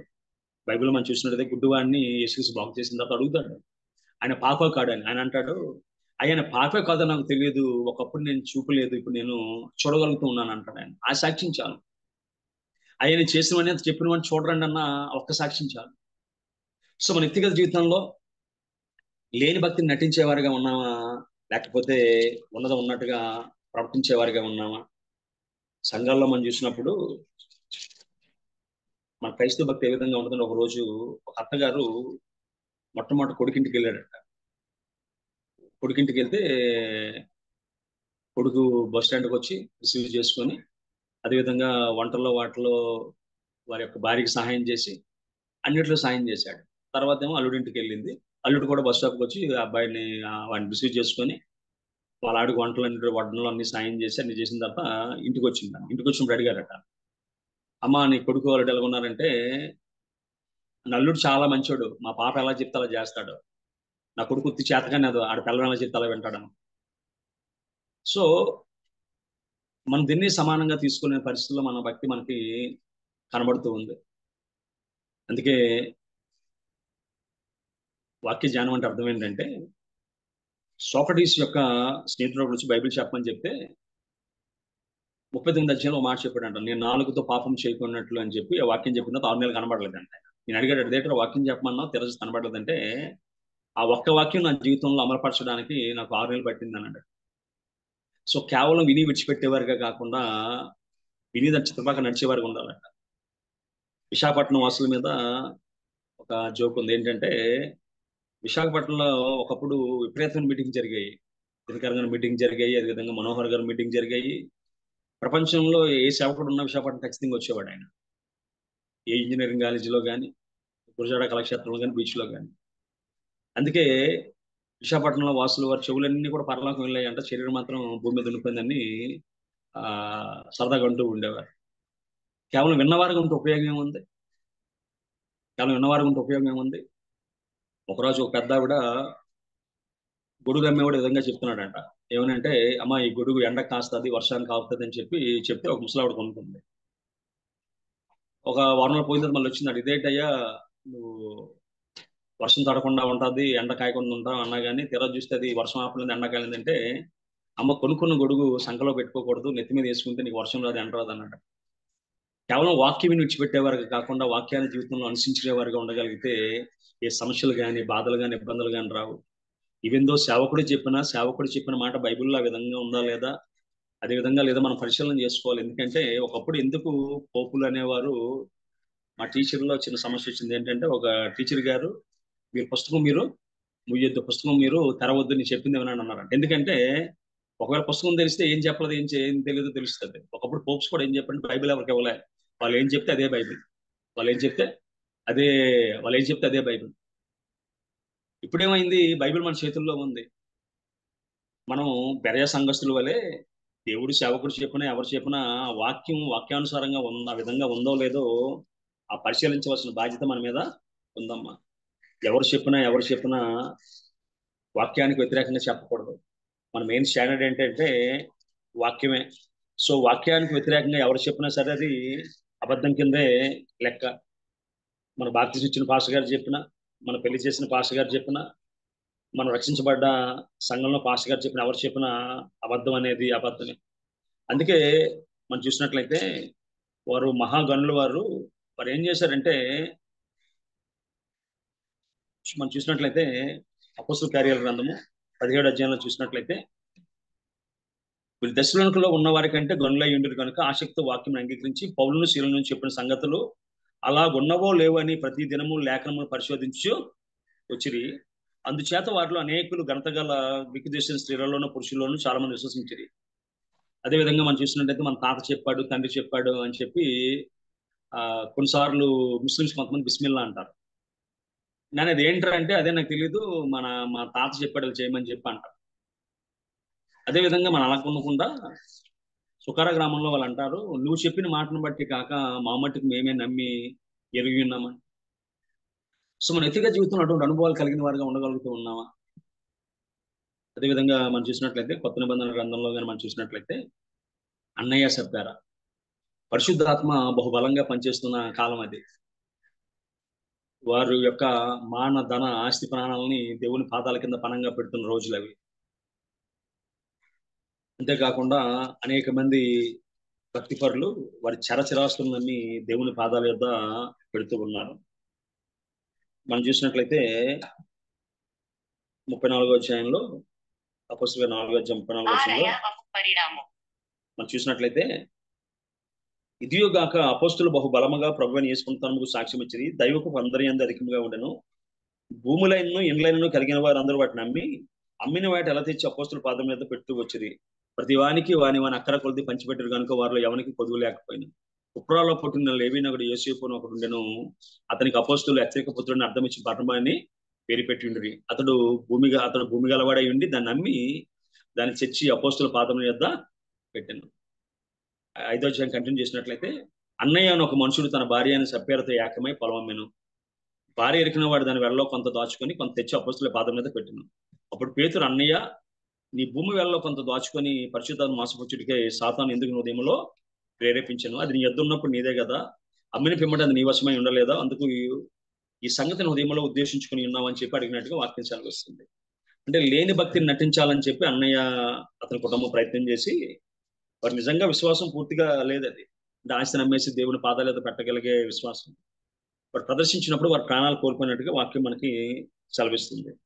అదే 8వ అధ్యాయం ఇంకో సందర్భంగా మనం చూసినట్లయితే ఈ గారడీవాడి సీమోన్ వచ్చి వాడు ఏమంటాడంటే 17 వచనం 8:17 అప్పుడు పేతురును యోహాను వారి మీద చేతుల నుంచి వారు పరిశుద్ధాత్మ పొందిరి. అపోస్తులు చేతుల నుంచి వలన పరిశుద్ధాత్మ అనుగ్రహించబడినని సీమోను చూచి వారి ఎదుట ద్రవ్యం పెట్టి, నేను ఎవరి మీద చేతుల నుంచిదనో వాడు పరిశుద్ధాత్మ పొందినట్లు ఈ అధికారం నాకు ఇవ్వడని అడిగాను. అందుకు పేతురు, నువ్వు ద్రవ్యం ఇచ్చి దేవుని వరం సంపాదించుకొని తలంచుకుంటున్నావు, నీ వెండి నీతో కూడా నశించును గాక, నీ హృదయం దేవుని ఎదురు సరైనది కాదు గనక ఈ కార్యములో నీకు పాలు పంపులు లేవు. కాబట్టి ఈ నీ చెడుతనం మానుకొని మారు మనసు పొంది ప్రభువును వేడుకొని ఒకవేళ నీ హృదయాలోచన క్షమించబడా వచ్చిన అంటున్నాడు. ఒకళ్ళేమో సేవను అధికారంగా భావించే వాళ్ళు చాలా మంది ఉన్నారు. నాతో పాటు ప్రాజెక్టులో పనిచేసిన ఒక అబ్బాయి అన్నాడు, అని అయితే సేవకుడు అవ్వాలని, అయితే సంఘం అంతా మన మాట వింటది అంటున్నాడు. కొంతమందిని సేవగా కాకుండా అధికారంగా భావించే వారి సంఖ్య పెరిగిపోతున్న కాలంలో ఉన్నాం. ఒకప్పుడట ఎందుకు పనికిరాని వారిని సార్ మీ సినిమాలో చేర్చుకుని అనేవారు. ఈ దినాన పరీక్షల్లో ఓడిపోయిన వారిని సేవకు పంపిస్తున్న వారి సంఖ్య పెరిగిపోతున్న కాలంలో మనం ఉంటూ ఉన్నాం. ఆ కుమార్తె ఈ వేషధారణ అనేది అందరికీ కనబడేది కాదు. మన హృదయానికి, మన అంతరంగానికి మాత్రమే తెలుస్తుంది. దేవుడు మనకి ఇచ్చిన మంచి వరం ఏంటంటే హృదయంలో అన్ని దాచుకొని బయటికి సంతోషంగా మాట్లాడగల ఇచ్చాడు. నీటికట ఒకే జలం నుండి చేదు నీరు, ఉప్పు నీరు, మంచినీరు రాదట. కానీ దేవుడు మనకిచ్చిన వరం ఏంటంటే నాలిక ఇటుపక్కైనా వంగుద్ది, నాలిక ఇటుపక్కైనా అది వంగుద్ది, అది ఇటుపక్కైనా మాట్లాడగలను. నేను ప్రాజెక్టులో పనిచేసినప్పుడు ఒకవేళ వాళ్ళ పిల్లడు ఎవరైనా కొడితే అదేంటంటే చిన్నపిల్లలన్నా కొట్టుకుంటారో ఆడుకుంటారో దాన్ని మనం పట్టించుకుంటామా అనేవారు. లేదా ఆడపిల్లలు ఏమన్నా కొడితే అదేంటంటే ఎంత చిన్నపిల్లలు అయితే రక్తాలు వచ్చినట్టు కొట్టుకుంటారు అని చెప్పి అనేవారు. సో ఈ నాలుగుకి అద్దు అరుపు అనేది ఉండదు. అది అందుకే నాలుక చిన్నదే కానీ అగ్ని ఏ విధంగా అడవని కాల్చేస్తే విధంగా కాల్చేయగలదట. సో మన వ్యక్తిగత జీవితంలో హృదయాన్ని నిండిన దాన్ని బట్టి మాట్లాడుతున్నావా, హృదయంలో ఉన్నదాన్ని బట్టి మాట్లాడుతున్నావా, బయటకి ఇంకోటి మాట్లాడుతున్నది మనకే తెలుసు, అది ఇతరులకి అది తెలియదు. యేసుక్రీస్తుకి తెలుసు. ఆనాడు ఇస్కరియోతు యోధ గర్దిస్తున్నాడు మన లాజరు యొక్క సిస్టర్ని, ఎందుకంటే డబ్బు సంచిలో కానీ డబ్బులు పడితే డబ్బులు లాగేద్దామని. అదేవిధంగా ఇస్కరియోతు యోధ పట్టించడానికి వచ్చినప్పుడు నా చిలికాడను చేయవచ్చిందే చేయమని చెప్పి అన్నాడు. అలాగే శిష్యుల్ని అడిగాడు, అయ్యా ఇప్పుడు రొట్టెలు లేవు మరి ఏం చేద్దామంటే బైబిల్ రాయబడినట్టే తాను ఏమి ఉద్దేశించినో ఆయన ఉద్దేశించుకొని అసలు వీళ్ళేమంటారో అని చెప్పి శిష్యుల్ని యేసుక్రీస్తు అడిగాడట. ఆమె విధంగా హృదయాలను ఎరిగిన దేవుడు, హృదయాన్ని పరిశోధించిన దేవుడు, హృదయ రహస్యాలు ఎరిగిన దేవుడు, భూమి యొక్క పునాదులు దేవునికి ఎంత స్పష్టంగా కనబడతాయో మన హృదయం కూడా అంతే స్పష్టంగా కనబడుతుంటమ్మా. యోహాను సువార్త 6:6 అంటాడు, ఏమి చెయ్యనయుండెనో తాను ఎరిగి ఉండి అతను పరీక్షించుటకు అలాగూ అడిగిన బైబిల్లో రాయబడి ఉంది. సో మన వ్యక్తిగత జీవితంలో సరిచేసుకుని ముందుకు వెళ్ళిపోతే మనం బాగుపడడానికి అవకాశం ఉంది. అపోస్తలుడు పౌలు అంటాడు, పూర్వం హింసకుడును దోషకుడును హానికరుని నేను తెలియ చేశాను ఒకప్పుడు, ఈ దినాన తెలియ చేశాను కాబట్టి క్షమించబడ్డాను అంటాడు. ఒకవేళ మన వ్యక్తిగత జీవితంలో తెలుసో తెలియకో దేవుని వాక్యానికి విలువ ఇవ్వకుండా మనుషుల మాటలకు కానీ మనుషుల చేతలకు కానీ, అయ్యా ఇక్కడ దీనికి వాస్తు లేదు, ఈరోజు అమావాస్య, లేకపోతే పలానా పిల్లి ఎదురు వచ్చింది, లేకపోతే పలానా రోడ్డుకి ఏదో ప్రాబ్లం వచ్చింది, అలాగే గుడి నీడ పడకూడదు, అది ఎదురుగా ఉంది అని రకరకాల మాటలు మనకు చెప్తూ ఉంటారు. మా సాతానట చెవుల ద్వారా ప్రవేశిస్తాడంటమ్మా. విశ్వాసమైన అవిశ్వాసమైన చెవుల ద్వారా లేనకెళ్తాం. వింటు వలన విశ్వాసం కలిగింది, అదేవిధంగా వింటు వలన అవిశ్వాసం కూడా, వినడం వల్ల కూడా అవిశ్వాసమే కలుగుతుంది. సో మన సాంగత్యం ఎవరితో, విశ్వాసకు అవిశ్వాసతో వృత్తి ఎక్కడది? అవన్నీ వద్దనే కదా వచ్చేసాం మనం. బైబిల్లో మాట ఉంది, కుక్క తన వాంతికి మరలనట్టుగా అంటాడు. మళ్ళీ మన ముహూర్తాలు వాస్తులు ఇవన్నీ కానీ మనం చేసినట్లయితే ఎలా ఉంటుందని మన పరిస్థితి. ఒకప్పుడు ఏదైతే వద్దనుకొని వచ్చేసామో, ఒకప్పుడు ఏదైతే కాదనుకొని వచ్చేసామో, మళ్ళీ దానికోసం మనం ఎక్కువ ఆలోచన చేస్తే ఏమవుతుందంటే కుక్క తన వాంతికి మరలనట్టుగా అయిపోద్ది, నాగడ మీద చేయి పెట్టి వెనక్కి చూసినట్టుగా అయిపోద్ది. పౌలు ఒక మాట అన్నాడు, ఒకటి మాత్రమే చేయుచున్నాను, వెనుకున్న వాటిని మరిచి ముందున్న వాటి కొరకే వేగిరపడుచు యేసుక్రీస్తు ఉన్నతమైన పిలుపుకు తగినట్టుగా నేను పరిగెడుతూ ఉన్నాను అంటాడు ఆయన. సో పరిగెత్తే వారిగా ఉందామా, లేదంటే కులము మతము లేకపోతే ఇంకోటో వెనక లాగుతూ ఉంటే వెనక్కి వెళ్ళిపోయే వారిగా ఉన్నామా ఆలోచన చేసుకున్నాం. ఎందుకంటే దేవుని దృష్టిలో అందరం సమానమే, దేవుని దృష్టిలో అందరం కూడా సమానమే. కాబట్టే ఎవరైతే వేశ్యలు కానీ పాపులు కానీ ఇంకోలు కానీ వారు మనస్ఫూర్తిగా వారు దేవుని చెందులోకి వచ్చి వారి పాపాలు ఒప్పుకున్నారో, ఒప్పుకున్న ప్రతి ఒక్కరిని వంశవాళ్ళలో ఆయన చేర్చుకున్నాడు. ఆయన మోసగాడిని యాకోబుకి అవకాశం ఇచ్చాడు, అదేవిధంగా వ్యభిచారంలో ఉన్న రాహబుకి అవకాశం ఇచ్చాడు, మోయాబు దేశానికి చెందిన రూతుకి అవకాశం ఇచ్చాడు. సో అనేక మందికి అంతేకాకుండా విశ్వాస వీరుల్లో కూడా చాలా మంది జాబితాలో చాలా పేర్లు ఉన్నాయి. ఎందుకు ఇచ్చాడంటే వారి జీవిత చర్మాంకంలో వారి జీవితాన్ని మార్చుకొని, వేషధారణ మార్చుకొని జీవితంలో ముందుకు సాగిపోయారు. మనం చూసినట్లయితే మన పరిస్థితి ఎలా ఉంటుందంటే, దేవుడు యోనాకేమో నినివేకి వెళ్ళమంటే తర్షీషుకి వెళ్ళి అంటాడు, నేను యెహోవా యందు భూమికి ఆకాశ సృష్టికర్తను యెహోవా యందు నేను భయభక్తులు కలవాడిని అంటాడు. మాటలేమో ఒకలాగా ఉన్నాయి, చేతలేమో ఇంకో రకంగా ఉన్నాయి. సో మన భక్తి జీవితంలో ఏదైతే కొన్ని విషయాలు మనం మాట్లాడుకున్నామో, ఆ విషయాల్లో ఏ విషయంలో తప్పిపోయిన వారిగా ఉన్నట్లయితే, దేవుడికైతే మన హృదయం కావాలి, దేవుడికైతే యథార్థత కావాలి. తన యొద్దకు వచ్చి ప్రభు నేను తప్పు చేసిన ప్రతి ఒక్కరిని దేవుడు క్షమించాడు, ఎవరిని కూడా బయటకు తీసివేయలేదు. సో మన సంఘాలలో కానీ మన కుటుంబంలో ఎక్కడ కానీ ఒకవేళ మనం చెప్పేది ఒకటి చేసేది ఒకటి కానీ ఉన్నట్లయితే దాన్ని సరి చేసుకుని ముందుకు వెళ్ళగలిగే కృప. దాన్ని చెప్పినట్టుగా ఎవరి జీవితంలో ఏం జరుగుతుందో మనకే బాగా తెలుసు కాబట్టి మన జీవితంలో వాక్యానుసారం కానివ్వండి పక్కన పెట్టి వాక్యానుసారంగా జీవించే దేవుడు మన దయచేయను కాక ప్రార్థన చేసుకున్నాం. గుడిలో కంటే సిలువ, నీ మెడల కంటే సిలువ, బ్రతుకుల ఉంటే సిలువ, నీ బ్రతుకున కదే విలువ. గుడిలో కంటే సిలువ, నీ మెడల కంటే సిలువ, బ్రతుకుల ఉంటే సిలువ, నీ బ్రతుకున కదే విలువ. గుడిలో కంటే సిలువ, పై వేషం మనిషి చూచును, దేవుడు హృదయాంతరంగం ప్రభువు అంటున్నాడు, నువ్వు పై రూపాయలు లక్ష్య పెట్టొద్దు, నేను హృదయాన్ని చూస్తున్నా అంటున్నాడు. మనిషి చూచును లోకమంతా హృదయాంతరంగం. సమరయ స్త్రీ చూసిన పాపాన్ని చూసింది, దేవుడు హృదయాన్ని చూశాడు. లోకమంతా జక్కయ్యని చూసింది, దేవుడు జక్కయ్య హృదయాన్ని చూశాడమ్మా. నీవే సువార్తగా జీవించు క్రైస్తవ, పోదే బ్రతుకైతే బ్రతుకు బోధ కాదా, బోధే బ్రతుకైతే బ్రతుకు బోధ కాదా. గుడిలో కంటే సిలువ, నీ మెడలో కంటే సిలువ, బ్రతుకుల ఉంటే సిలువ, నీ బ్రతుకున కదే విలువా. పరిశుద్ధుడు తండ్రి, నీ బంగారు పాదాలు పొందడం ప్రభు, నీ ప్రేమను బట్టి కృపను బట్టి వందనాలు తండ్రి. అయ్యా, ఈ వేషధారణ ప్రభా మా భక్తి జీవితాన్ని పాడు చేస్తాను ఎరిగే ప్రభా. అయ్యా తండ్రి, కొండ మీద ప్రసంగంలోనే ప్రభా మేము ఏ విధంగా ఉండాలో తెలియజేసావు ప్రభు. 23వ అధ్యాయంలో ప్రభా మా జీవితాలు మారినప్పుడు తండ్రి గట్టిగానే గద్దించావయ్యా. అయ్యో అంటున్నావు. అయ్యో అనేది ప్రభా దుఃఖానికి ప్రభా. అయ్యా తండ్రి, దుఃఖానికి ప్రభా ఉదాహరణగా ఉందయ్యా. నువ్వు దుఃఖపడుతూ ఉన్నావు తండ్రి. మా జీవితాలను పరిస్థితులను చూసి ప్రభా నిశ్చితమైతే ప్రభా నీ వాక్యానుసారంగా జీవించగల కృప దయచేయమని ప్రార్థన చేస్తున్నాను తండ్రి. అయ్యా ప్రభా, లోకంలో ప్రభా అనేక మాటలు మాకు వినబడుతూ ఉన్నాయి. ఆయన సిద్ధమైతే నీ స్వరాన్ని మాత్రం వినగలిగే కృప దయచేయండి ప్రభా. నా గొర్రెలు నా స్వరాన్ని వింటాన్ని సెలవిచ్చా ప్రభా. కొన్నిసార్లు తండ్రి ప్రభా, ఒకవేళ ఈ లోకంలో ఉన్నప్పుడు తండ్రి ఈ ముహూర్తాలని, వాస్తని, ఇంకోటని ప్రభా స్వరాలు మాకు వినబడుతున్నాయ్యా. నీ చిత్తమైతే ప్రభా నీ స్వరాన్ని మాత్రమే గుర్తించి నీ వాక్యానుసారంగా జీవించగలిగే భాగ్యము అయ్యా.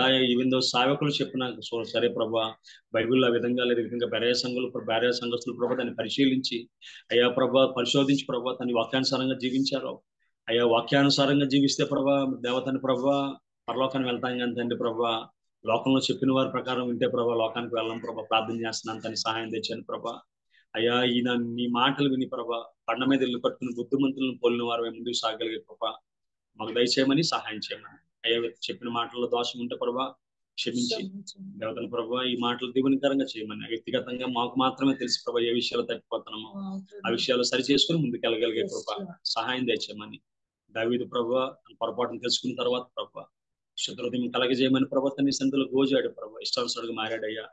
అట్టి జీవితం మాకు దయచేయమని ఈ చిన్న ప్రార్థన మా ప్రభును ప్రియకుమారుడు ఆయన యేసుక్రీస్తు నామమున గడుపుకుంటున్నాం తండ్రి. ఆమేన్. ఆమేన్. Praise the lord. Thank you so much brother. నా వాయిస్ వినిపిస్తుందండి?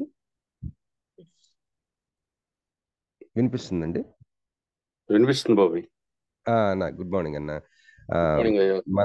మనందరి తరపున రెవరెండ్ జామి రవికుమార్ గారికి బలమైన సందేశం అనుగ్రహించారు దేవుని ద్వారా, దేవుని సేవకుని ద్వారా. మరి మనందరి తరపున కృతజ్ఞతలు తెలియజేస్తున్నాను. అలాగే సిస్టర్ గారికి కూడా వందనములమ్మ. మంచి పాట పాడుతున్నారు. మెసేజ్ అయిపోయిన తర్వాత ఇట్లా పాట పాడటం ఇది చాలా బాగుంటుంది ఉజ్జీవకరంగా. థ్యాంక్స్ అమ్మ. మరి మనం క్లోజింగ్ ప్రేయర్ చేసుకుందామండి. రేపు దానికి ముందు వేదవాక్యం సిస్టర్ గారు కెనడా నుంచి జాయిన్ అవుతున్నారు. ఇక్కడి నుంచి కెనడా వెళ్ళారు వాళ్ళ సహోదరి ప్లేస్కి. అక్కడి నుంచి జాయిన్ అవుతా ఉన్నారు. థ్యాంక్ యూ సో మచ్ అండి సిస్టర్. అలాగే మరి లలిత సిస్టర్ గారు ప్రైజ్ లాడ్ అమ్మా. బాగున్నాను. మీరు ఎలా ఉన్నారు? దేవుని బాగున్నా అమ్మా. Thank you sister. Thank you. అయితే ఒక ప్రేయర్ పాయింట్ మార్నింగ్ చెప్పారండి సిస్టర్ లలిత సిస్టర్ గారి తల్లి గారికి కడుపు నొప్పిగా ఉందట, ప్రార్థన చేయమన్నారు. అలాగే డాక్టర్ విజయ్ కుమారి గారి హస్బెండ్ గారి యొక్క ట్రాన్స్ఫర్ గురించి, హెల్త్ గురించి కూడా ప్రార్థనలో జ్ఞాపకం చేసుకుంది.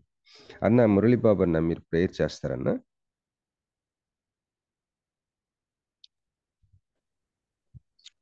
ఒకవేళ తండ్రి కృపగల రక్షగా బంగారు పాదాలకు చెల్లిస్తున్నాను. నేను ఈ ఉదయకాల వేళలో మీ పాదాల చెంతకు రావడానికి, శ్రేష్టమైన మీ మాటలు వినడానికి మీరు ఇచ్చినటువంటి సమయాన్ని బట్టి మీకే వందనాలు, స్తోత్రాలు.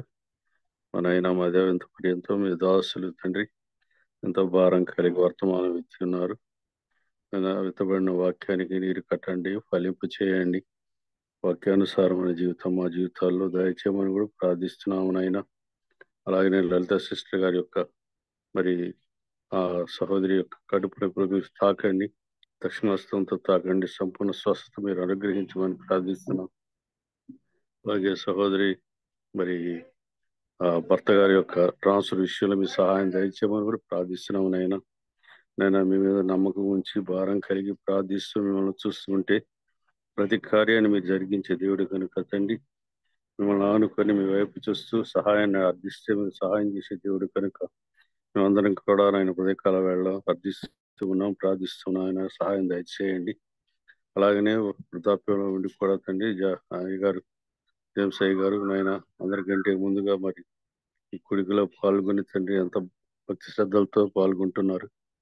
అభివృద్ధి దీవించండి, ఆశీర్వదించండి, సంఘాన్ని బలపరచండి.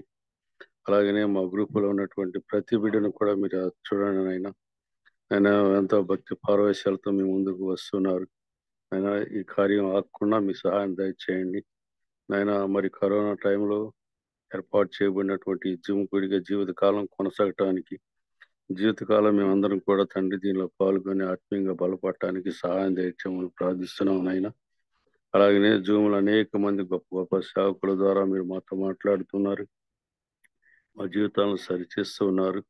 దాని అందరిని బట్టి మీకే వందనాలు, స్తుత్రాలు చెల్లిస్తున్నాం నాయన. మా దేవ, ఇంకా అనేక మంది బిడ్డలు చేర్చబట్టడానికి, అనేక మంది ఆత్మీయంగా బలపడటానికి మీ సహాయం దయచేయమని ప్రార్థిస్తున్నాం.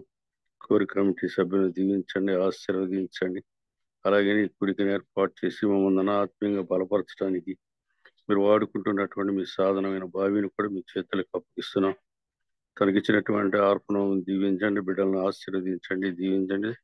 సమస్తాన్ని కూడా మీ చిత్తానికి అనుకూలంగా మలుచుకోమని ప్రార్థిస్తున్నాము నాయన. ఆయన జూమ్లో ఉన్నటువంటి ప్రతి బిడ్డను కూడా మీరు దర్శిస్తూ ఉన్నారు. ఎవరు ఎలాంటి పరిస్థితుల్లో ఉన్నారో మీకైతే తెలుసునైనా. హృదయ రహస్యాలు ఎరిగిన దేవా, నేనే మా జీవితాల్లో ఎలాంటి అవస్థలు ఉన్నాయో మాకు తెలుసు.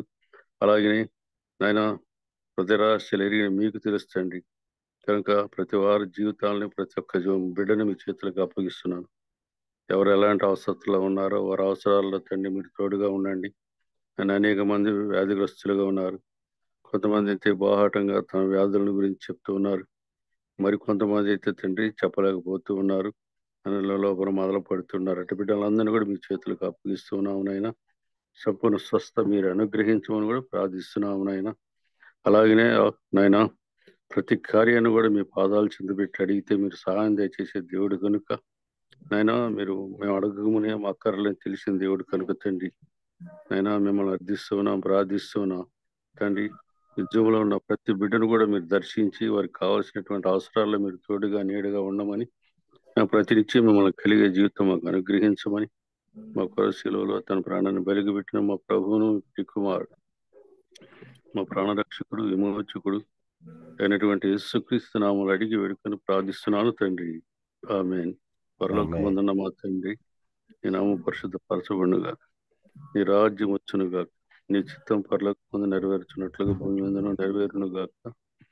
మనదిన ఆహారం మాకు దయచేయండి, మళ్ళీ అపరాధము చేసిన వారిని మీకు క్షమించిన ప్రకారం అపరాధములు క్షమించి, శోధననికి లేక దుష్టుని తప్పించండి. రాజ్యము, శక్తి, మహిమ నిరంతరం మీరైనారు తండ్రి, ఆమేన్. పరమ తండ్రి అయిన దేవుని ప్రేమ, కుమారుని యేసుక్రీస్తు వారి కృప, ఆదరణకర్త అయిన పరిశుద్ధాత్మ సహవాసం చేరుకున్న మనకును సకల పరిశుద్ధులకును సదాకాలముతో నడిపించును గాక. ఆమేన్, ఆమేన్. థ్యాంక్ యూ అన్న. మరి ప్రార్థించి ఆశీర్వాదం ఇచ్చిన పాస్టర్ మురళీ బాబు అన్న చీరాల నుంచి జాయిన్ అవుతారు, మనకు తెలుసు కదండి. మన అందరి తరపున వందనములు తెలియచేస్తున్నాను అన్నకి. మరి రేపు మళ్ళీ కలుసుకుందామండి, same time. Let's have a wonderful day today.